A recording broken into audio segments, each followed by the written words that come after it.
A paz do Senhor a todos aí que estão na escuta de mais uma oração e palavra. Em nome de Jesus, uma boa tarde. Eu quero agradecer a todos aí que estão na escuta de mais uma live. Em nome de Jesus Cristo, né? Mais um dia qual o Senhor nos proporcionou para estarmos aqui glorificando e exaltando o seu santo nome. Desde já, eu quero te convidar, querido, a estar conosco.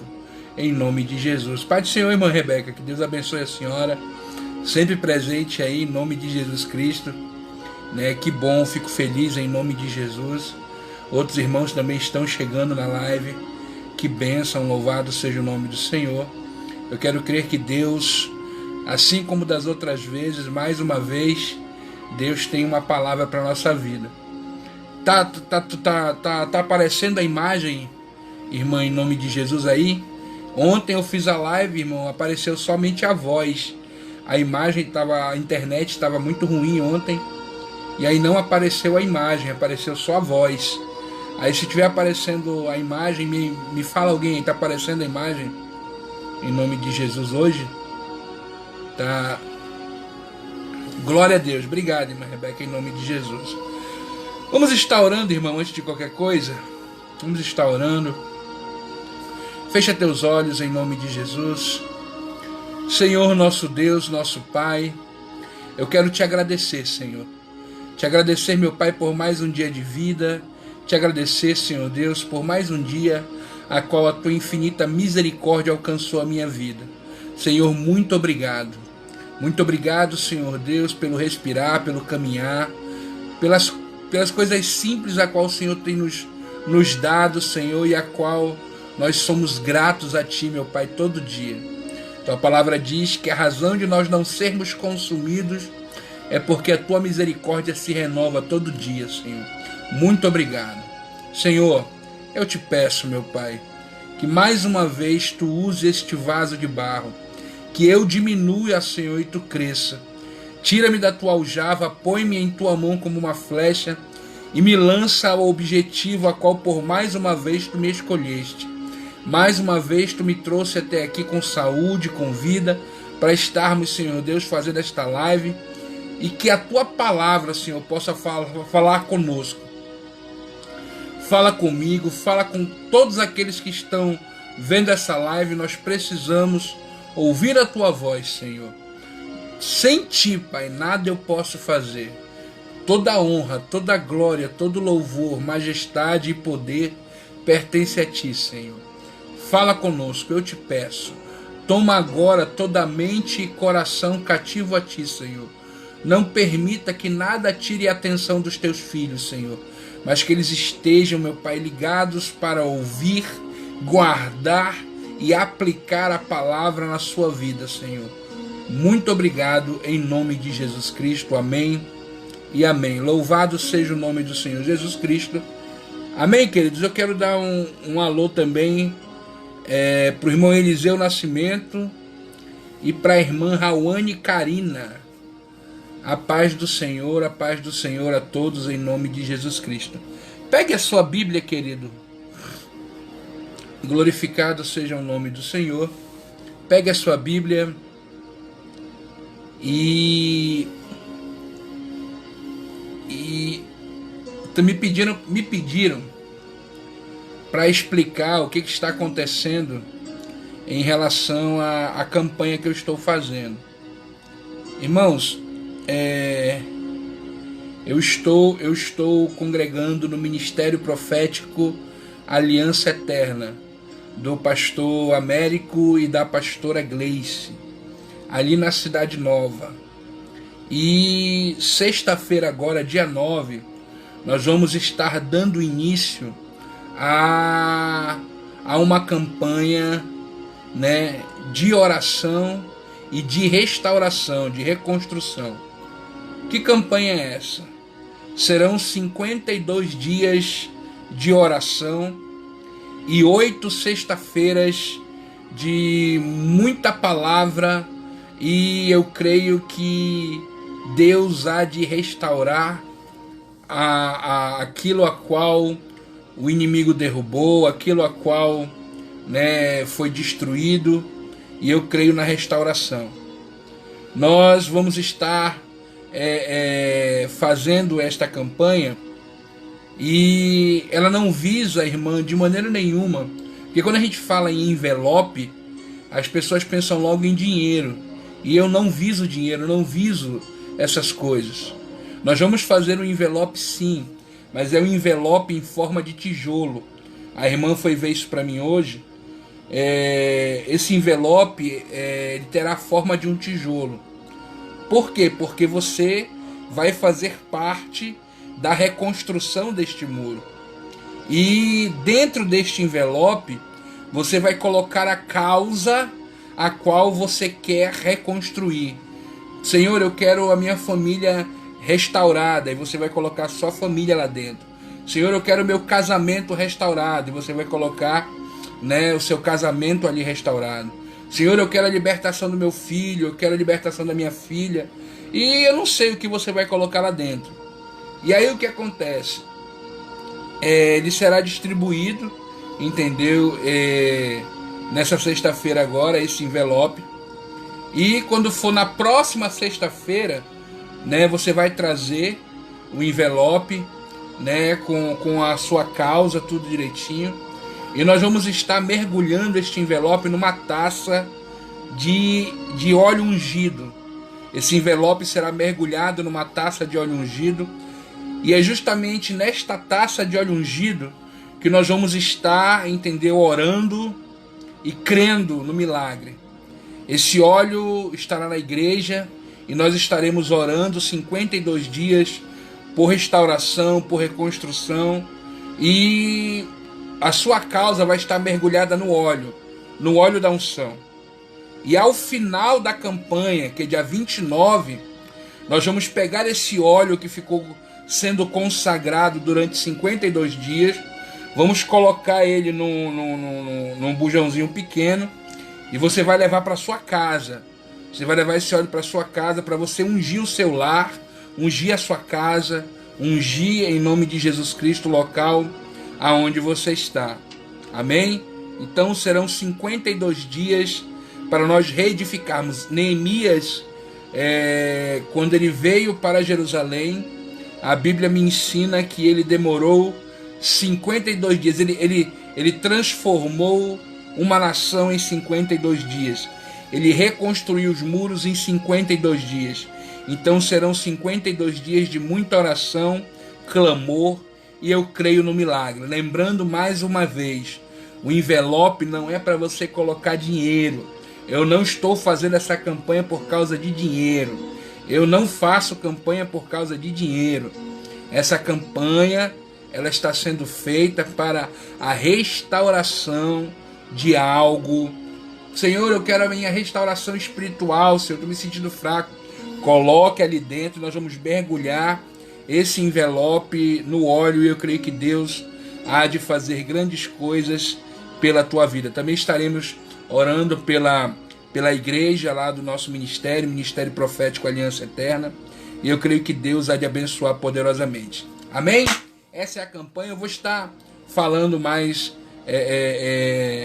futuramente sobre, né, a campanha em nome de Jesus. Pegue a sua Bíblia, querido, e abra a sua Bíblia comigo no livro de Isaías. Livro do profeta Isaías, capítulo de número 43. Livro do profeta Isaías, capítulo de número 43. Irmãos, nós vamos ler apenas a parte B do versículo, que é justamente a que justamente a qual eu vou falar hoje. É sobre uma promessa do Senhor, a qual nós temos que, em nome de Jesus, compreender, entender, aceitar e glorificar. E isso é maravilhoso. Isaías 43, versículo 2, parte B do versículo, está escrito assim: quando caminhares pelo fogo, não te queimará, nem chama alguma arderá em ti. Amém? Vou ler de novo. Quando tu caminhares pelo fogo, ele não te queimará, e nem chama alguma arderá em ti. Amém?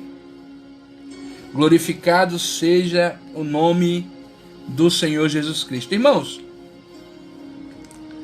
esta passagem, paz do Senhor, pastora Elaine Amaral, louvado seja Deus da Casa da Providência, que Deus abençoe a senhora, uma satisfação tê-la aqui conosco na nossa live em nome de Jesus.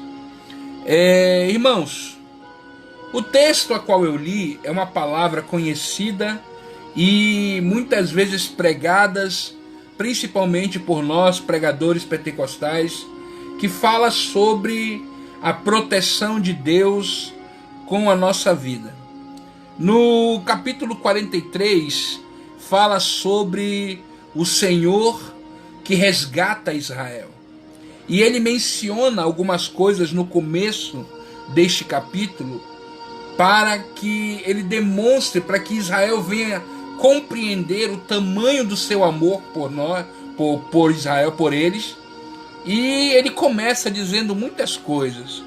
Ele fala: não temas, porque eu sou contigo, eu te salvei, e muitas outras coisas.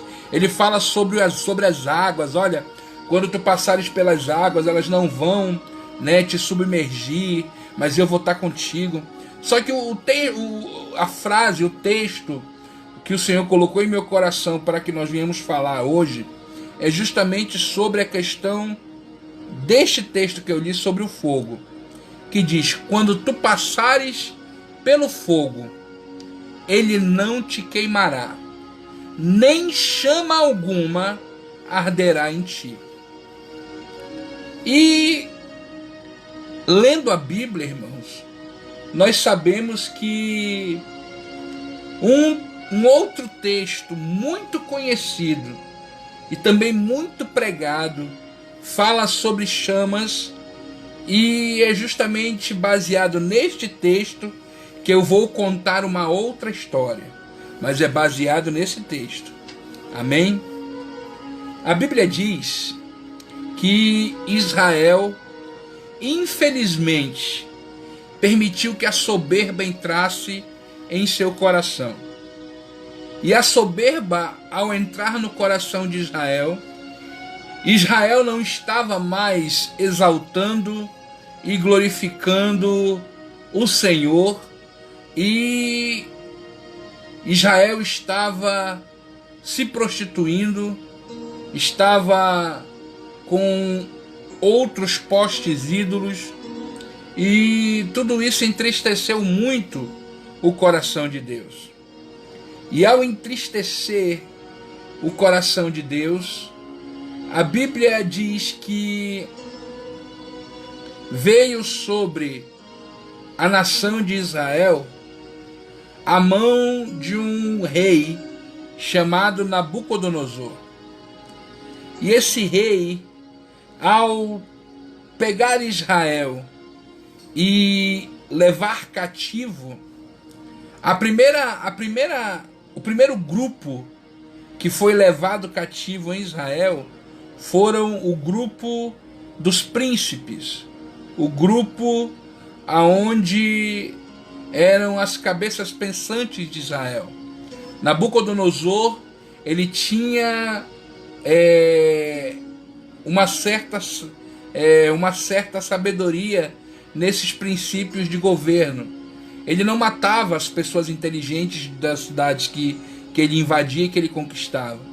Ele trazia para o seu governo, fazia com que elas aprendessem a cultura do seu povo, e ali ele utilizava o conhecimento, absorvia o conhecimento que essas pessoas obtinham, daquele local para o crescimento e expansão do seu reino.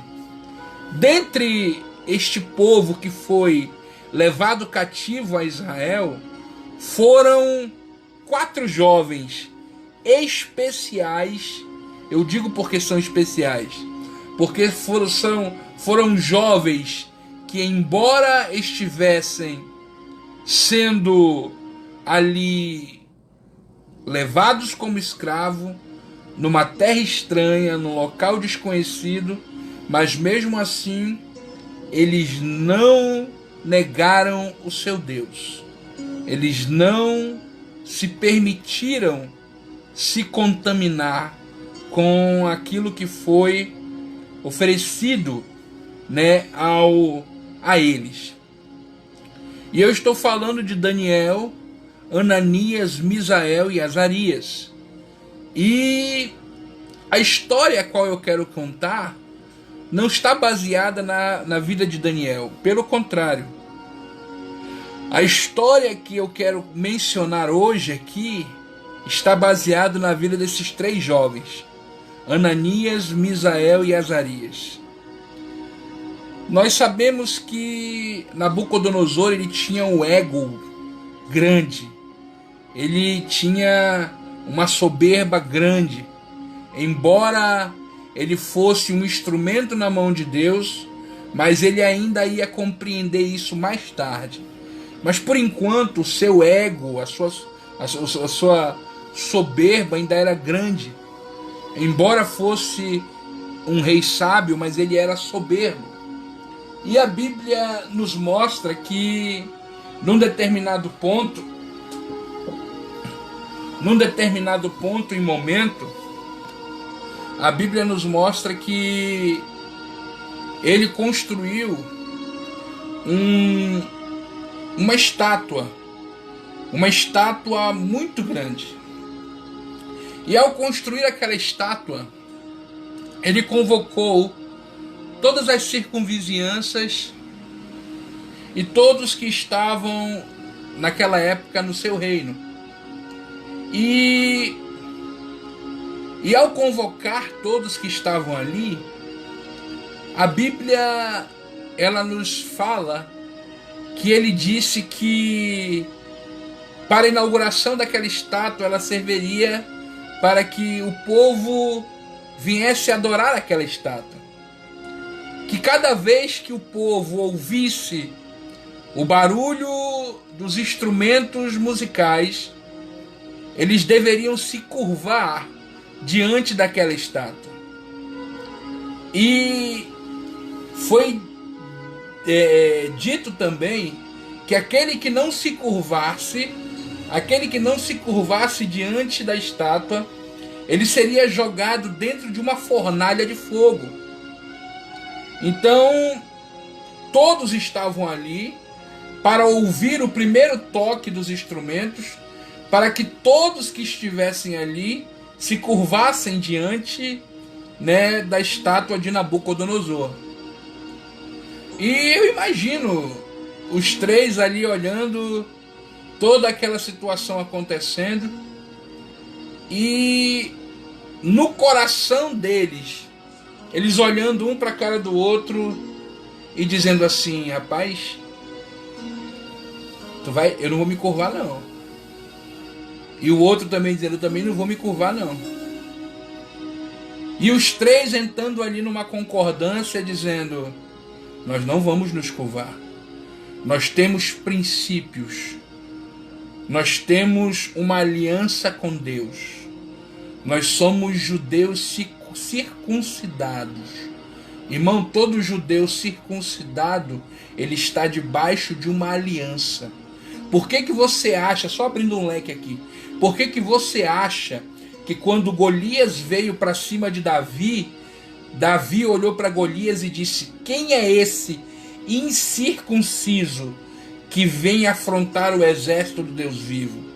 Davi estava olhando para Golias e ele fez questão de dizer que ele era um incircunciso, porque quem está circuncidado está debaixo de uma aliança com Deus. Davi olhou para Golias e disse: quem é esse homem que não tem aliança com o Deus de Israel para poder vir e afrontar o exército dele? Então eu imagino os três que estavam ali naquele local olhando e dizendo: nós temos aliança e não podemos quebrar esta aliança. Nós não podemos nos curvar. Nós não podemos nos curvar diante dessa estátua. E você conhece a história. A Bíblia diz que o rei Nabucodonosor aprontou tudo aquilo que estava faltando para a realização daquele grande evento. E chegou o momento de ele tocar os instrumentos.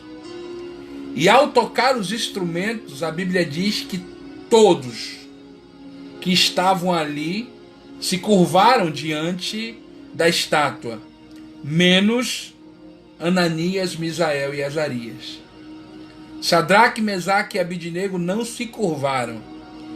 E por eles não terem se curvado, eu imagino um dos soldados e dos mestres que estavam ali, dos esotéricos, olharam e chegaram para Nabucodonosor e disse: com licença, vive o rei para todo sempre. Senhor, dentre os filhos de Israel que tu trouxe, tem 3 jovens ali que não querem se curvar. Eu imagino Nabucodonosor se levantando e disse: o quê? Eles não querem se curvar diante da minha estátua? Não, Senhor, eles não querem se curvar. Chame eles aqui. E a Bíblia diz que eles foram levados até a presença de Nabucodonosor. E ao chegar na presença de Nabucodonosor, Nabucodonosor olhou para eles e disse assim: por que vocês não se curvaram? Eu vou dar a vocês mais uma chance para vocês se curvarem diante da minha estátua. Quando tocar o som daqueles instrumentos ali, vocês vão se curvar diante da minha estátua. Senão, vocês vão para a fornalha de fogo. Eu imagino os 3 olhando um para a cara do outro.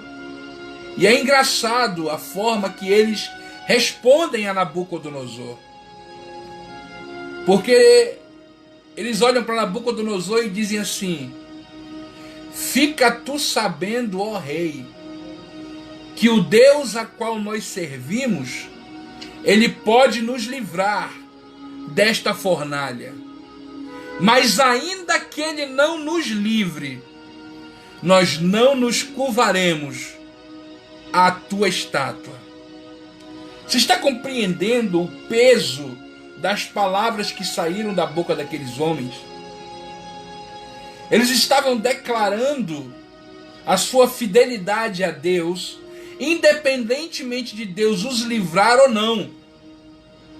Independentemente de Deus realizar o milagre na vida deles ou não. Eles estavam declarando aqueles homens que eles não serviam. Era como se ele tivesse dito assim: olha, nós não servimos a Deus pelo milagre que ele pode executar em nossa vida.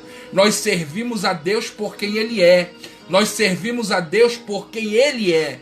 Nós não estamos servindo a Deus por aquilo que ele pode nos dar. Nós estamos servindo a Deus por aquilo que ele já nos deu, por aquilo que ele fez por nós, por aquilo a qual o Senhor Deus já realizou pela nossa vida. Eles estavam declarando isso naquele momento. Eles estavam dizendo: olha, rei, ainda que nós venhamos ir para essa fornalha, ainda que o nosso Deus não nos livre, mas mesmo assim, nós não vamos te servir. Eu imagino Satanás muitas vezes oprimindo você, questionando você, olhando para você. Eu imagino o inimigo olhando para você e dizendo assim: cadê o teu Deus? Onde é que está? Será que ele pode te livrar? Tu já orou, tu já pediu, tu já clamou, e até agora nada. Cadê o teu Deus? E é justamente nessa hora que aqueles jovens surpreendem de uma certa forma, eu vou colocar assim, e eu peço que você me entenda porque é algo interessante a se falar. Eles surpreendem porque eles dizem: Senhor, nós não te servirmos pelo milagre que tu pode realizar em nossa vida. Nós te servimos porque te amamos, porque sabemos quem tu és, sabemos o que tu fizeste por nós, e nós temos esse reconhecimento em nosso coração. E nós sabemos o que aconteceu. Ele tocou de novo a trombeta, e quando ele tocou os instrumentos, eles não se curvaram.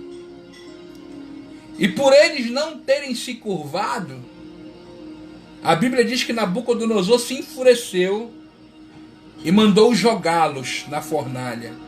E detalhe, ele ficou tão irado pelo que aconteceu, que ele mandou a fornalha ser aquecida 7 vezes mais.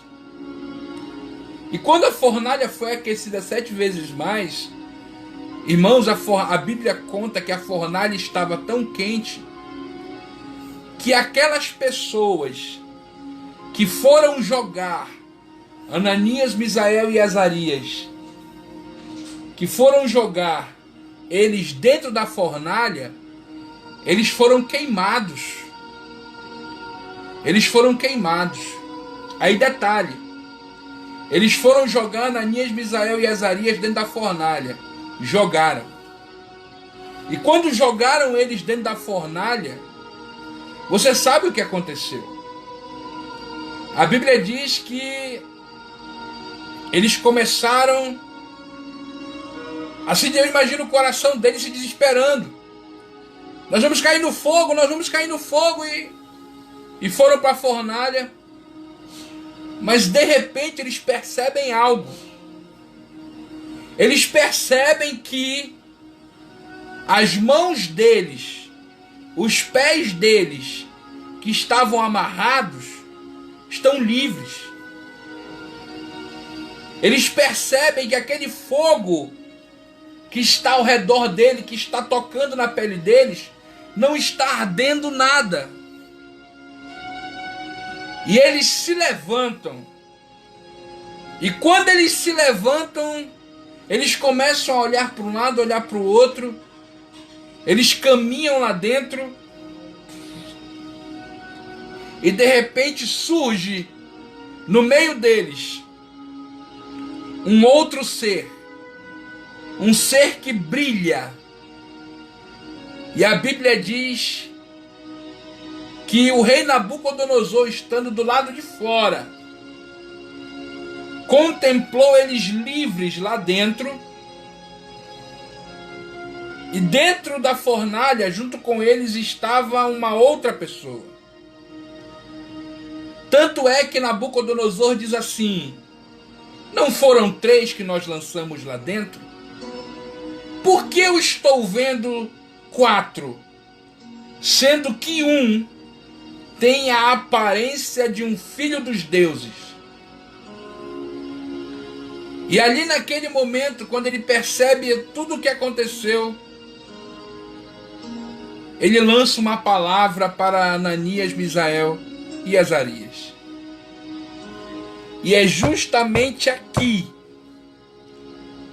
que eu quero lançar uma palavra sobre a tua vida. Eu quero te dar algumas razões para você não sair da fornalha.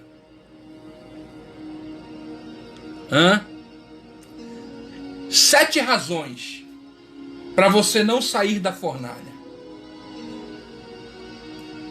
Pastor, mas eu não quero entrar na fornalha. Eu quero te dar 7 para te não sair de lá. Pastor, você está maluco? Não, eu quero te provar isso na Bíblia. Eu quero te dar 7 razões para te, neste momento, não sair de dentro da fornalha. O melhor lugar para se estar, neste momento, é dentro da fornalha. E eu vou te explicar por quê. O texto a qual eu li diz assim: quando tu passares pelo fogo, ele não te queimará, e nem chama alguma arderá em ti. Não é verdade? E eu disse a você que eu lhe daria algumas razões para você estar dentro da fornalha. Se você prestou atenção em tudo que eu disse e na história que eu lhe contei, nós vamos identificar alguns pontos aí. Primeiro ponto. A Bíblia diz que todos se reuniram ao redor da estátua e eles estavam dispostos a se curvar diante da estátua. Só que só que Ananias, Misael e Azarias não iam se curvar. Eles não queriam se curvar. E detalhe, havia uma sentença. Quem não se curvasse ia para dentro da fornalha. E aí a Bíblia diz que os três não queriam se curvar. Sabe como é que se chama isso, querido? Fidelidade. Quem está fora da fornalha é infiel. Se curva diante da estátua. Mas quem foi para dentro da fornalha continua fiel a Deus. Quem foi para dentro da fornalha continua sendo fiel ao Senhor. Fora da fornalha ficou só os infiéis. Dentro da fornalha foi só quem é fiel. Só vai para a fornalha quem é fiel. Só chega dentro da fornalha quem é fiel. Só entra no fogo para passar na fornalha quem é fiel. Tu tá entendendo porque tu tá passando pelo fogo? Tu tá entendendo porque tu foi para a fornalha? Tu tá entendendo porque isso está acontecendo com você? É porque você é fiel. Porque você não quer se curvar diante dessa estátua. Porque você não quer, em nome de Jesus, ser como todos esses outros. Não, eu sou diferente, eu não me curvo diante dos problemas, eu não me curvo diante da situação, eu não me curvo diante dessa situação, dessa tribulação, dessa tempestade, porque o meu Deus é maior, o meu Deus é maior e o meu Deus é maior. Eu não me curvo diante disso. Primeira razão para você estar dentro da fornalha: fidelidade. Segunda,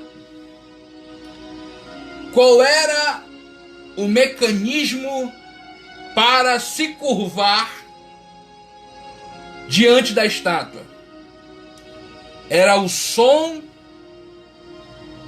era o som das trombetas. Era o som dos instrumentos. Através daqueles sons, você identificava o momento de você se curvar. Através daquele ruído, através do som que era liberado, você identificava o momento de se curvar. Então, por causa daquele som, por causa daqueles instrumentos, por causa daquelas trombetas, você se curvava. Porque era uma identificação, uma ordem, um princípio que fazia você se curvar. Aqueles instrumentos mostravam um princípio que fazia com que você se curvasse. Você sabe por que tem gente se curvando? Porque estão dando ouvido aos instrumentos. E por que Ananias, Misael e Azarias foram para dentro da fornalha? Porque eles não deram ouvido aos instrumentos. Os instrumentos tocaram, eles não se curvaram. As trombetas tocaram, eles não se curvaram. E sabe o que eu estou querendo dizer com isso, querido? Em nome de Jesus, fora da fornalha, estão ouvindo instrumentos. Fora da fornalha, estão ouvindo aquilo que não devia. Fora da fornalha, vem o instrumento da fofoca, vem o instrumento da contenda, vem o instrumento daquilo que você não deve ouvir, vem o instrumento daquela fofoca miserável, daquela situação que vem fazer com que você se entristeça. Fora da fornalha tem um som que vai tentar fazer você se curvar. Fora da fornalha vem um som que vai tentar fazer você se entristecer, que vai tentar fazer você recuar. São pessoas que não vigiam, são pessoas que não estão preparadas para falar com você. São pessoas que, em vez de trazer uma palavra de bênção, elas trazem uma palavra de desânimo, trazem uma palavra que vai te entristecer, e você muitas vezes dá ouvido a esses sons, a essas buzinas, a esses instrumentos que fazem você se prostrar, que fazem você se curvar. Mas Ananias, Misael e Azarias não deram ouvidos para esse som. Eles foram para dentro da fornalha, porque fora da fornalha todo mundo ouvia o som da trombeta, mas quem não ouviu, quem não deu ouvido ao som de trombeta, foi para dentro da fornalha. Diga: fora da fornalha tem som de trombeta. Dentro da fornalha o teu ouvido está guardado, o teu ouvido está seguro. Você não ouve qualquer coisa, você está ali guardado pelo poder de Deus. Aleluia! Glória a Deus! Primeiro ponto: quem está fora da fornalha, infiel. Quem está dentro da fornalha, fiel. Segundo ponto: fora da fornalha, está ouvindo aquilo que não devia. Dentro da fornalha, não está ouvindo mais, está guardado. Terceiro ponto: a Bíblia diz que o rei Nabucodonosor mandou eles serem amarrados com cordas, tanto nos pés quanto nas mãos. Eles foram amarrados, eles foram impossibilitados de se mover. Tanto é que quando eles foram ser jogados, eles foram carregados, porque eles não podiam se mover. E a Bíblia diz que eles foram jogados dentro da fornalha. Só que quando eles foram jogados dentro da fornalha, eles rebolaram lá para dentro, e ao chegar na fornalha, a Bíblia nos conta a história que eles olharam para os seus braços e para as suas pernas, e as cordas que prendiam eles estavam queimadas.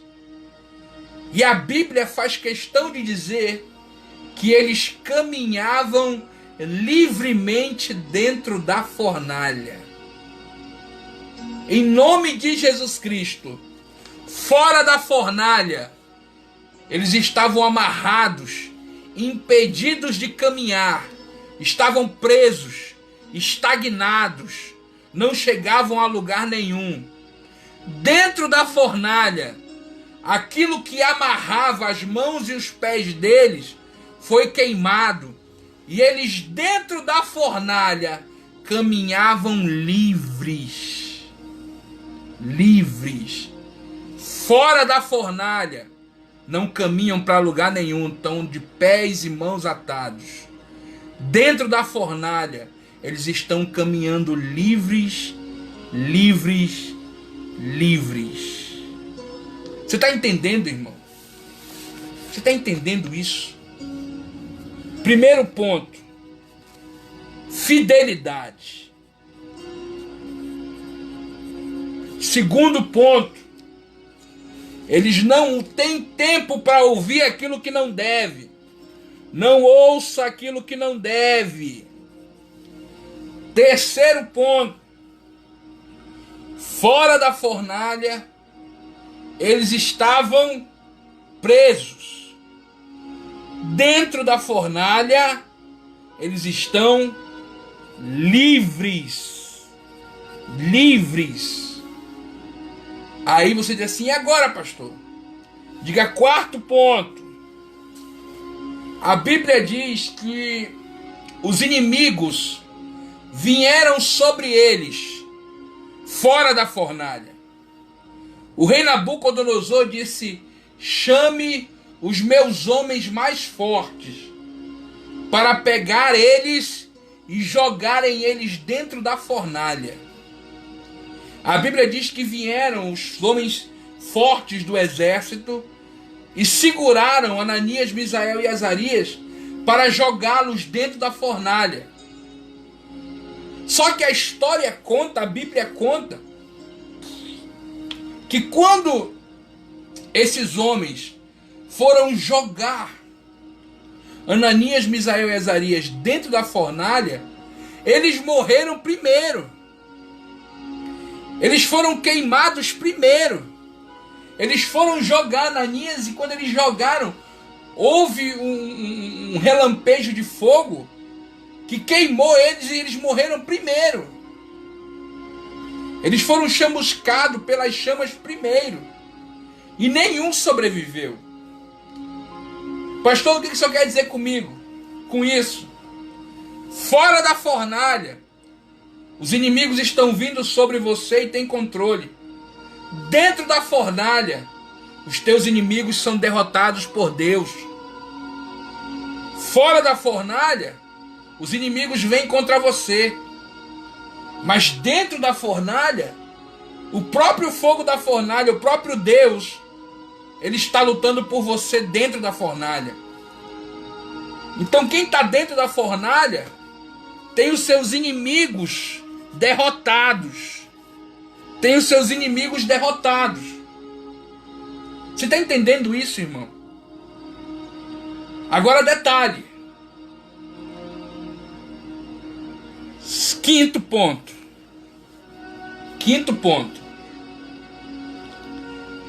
Quando o rei Nabucodonosor ouviu da boca deles que eles não iriam se curvar, a Bíblia diz que o rei Nabucodonosor se irou.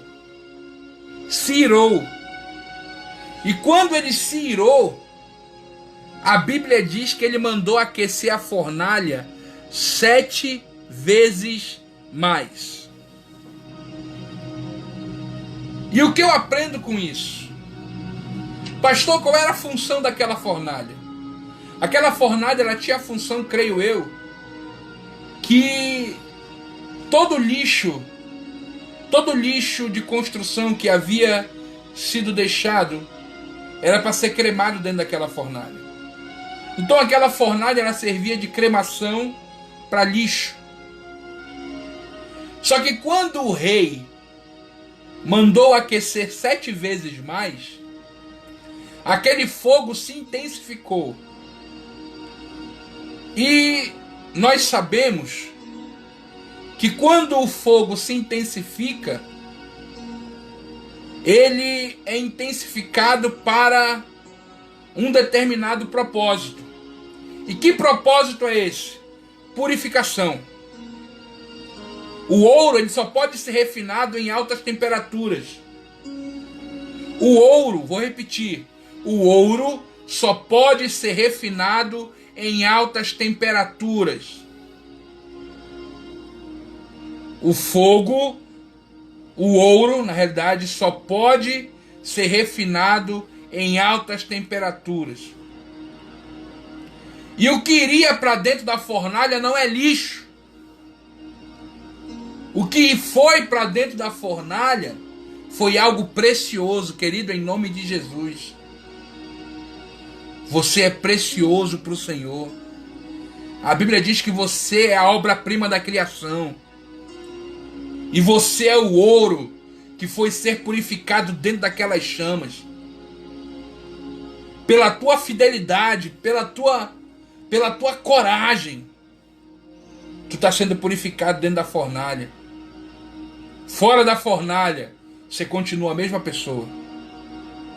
Mas dentro da fornalha, está sendo gerado algo novo dentro de você. Há algo sendo gerado na tua vida. Há algo novo acontecendo na tua vida. Há algo novo acontecendo dentro de você. Você está sendo purificado, irmão, dentro dessa fornalha. Se eu fosse você, eu já glorificava o nome do Senhor e tomava posse, porque eu creio que Deus está trabalhando na tua vida de uma forma tremenda. Sexto, a Bíblia diz que quando eles estavam caminhando ali, livres, eles estavam livres, eles não estavam presos, eles estavam caminhando livres lá dentro. E o que eu fico feliz é que é justamente essa a questão. Eles estavam caminhando livres lá dentro e de repente no meio deles surge um ser brilhante. E quando esse ser brilhante surge,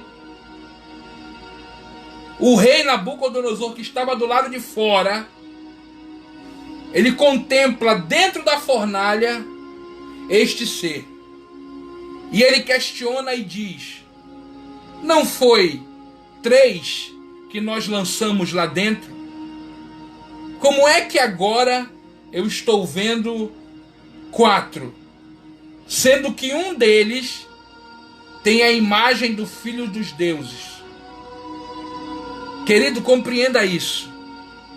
Fora da fornalha, ninguém enxerga Deus na tua vida. Dentro da fornalha, eles vão ter que ver que Deus é com você ali dentro. Fora da fornalha, ninguém dá valor a você. Mas dentro da fornalha, eles vão ter que reconhecer que Deus é na tua vida. Eles vão ter que reconhecer que o Senhor move céus e terras por você. Eles vão ter que reconhecer que Deus é fiel na tua história. Eles vão ter que reconhecer que o Senhor te chamou em excelência. E Jeremias capítulo 1, verso 19 diz: pelejarão contra ti, mas não prevalecerão. Virão contra ti, mas não vencerão, porque eu sou contigo para te livrar. Tu vai entrar nessa fornalha, tu vai andar por esse fogo e ele não vai te queimar, porque eu sou o Senhor. Haverá reconhecimento das pessoas do lado de fora. Elas vão olhar e vão ver Deus na sua vida. E por último, eu disse que ia te dar 7 razões. Essa foi a 6ª. A 7ª razão, querido, para você estar dentro da fornalha é que você está ali por obediência. Obediência. A Bíblia diz que eles estavam andando livres dentro da fornalha. No nosso pensamento, eles poderiam sair dali a hora que bem entendesse. Porque eles estavam livres. Eles estavam dentro da fornalha, mas estavam livres. Eles poderiam sair dali o momento que eles bem quisessem. Mas não. Eles só saíram de dentro da fornalha quando o rei chamou eles para fora. A Bíblia diz que o rei olhou e viu tudo o que estava acontecendo. E o rei lançou uma palavra dizendo: Sadraque, Mesaque e Abidnego, vem para fora, servo do Deus Altíssimo. Foi quando eles saíram de dentro da fornalha. Muitas vezes, estar dentro da fornalha é estar em obediência a Deus. Então, leve isso para a sua vida, querido. O Senhor diz para ti: quando tu passares pelo fogo, eu serei contigo. Chama alguma arderá em ti. Amém, queridos? Então, fique dentro da fornalha. Espera o momento de Deus bradar o teu nome para te sair daí. Essa fornalha, ela não está sendo algo prejudicial para a tua vida, não. Essa fornalha está sendo algo purificador para você. Ela está te libertando dos inimigos. Está mostrando a tua fidelidade e obediência. Aguenta firme, meu irmão, porque Deus é contigo, em nome de Jesus. Amém? Deixa eu orar por você, querido, em nome de Jesus. Senhor, nosso Deus, nosso Pai, eu quero te agradecer, Senhor, por cada vida. Cada vida que ouviu esta palavra, abençoa, Pai, poderosamente a cada um deles, Senhor. Em nome de Jesus Cristo, Senhor Deus, que possamos, meu Pai, estar em obediência a Ti, Senhor, e que nós e que o Senhor possa nos dar força para não nos curvarmos diante das lutas e batalhas que virão e que estamos passando. Em nome de Jesus, Senhor, toma nossa vida em Tuas mãos. Muito obrigado. Continua falando conosco. Nos ensina a não ser apenas ouvintes, mas praticantes da Tua palavra. Muito obrigado, Senhor. Em nome de Jesus. Amém e amém. Amém, queridos? Louvado seja Deus. Divulga aí, querido, em nome de Jesus Cristo, a página do Oração em Palavra. Daqui a pouquinho esta mensagem vai estar no YouTube, na minha página, né, na minha página do meu canal, Pastor Weber Souza, em nome de Jesus Cristo. E desde já eu quero te agradecer em nome de Jesus. E até amanhã, com mais uma Oração em Palavra em nome de Jesus. Que Deus abençoe a todos. Amém? Louvado seja Deus.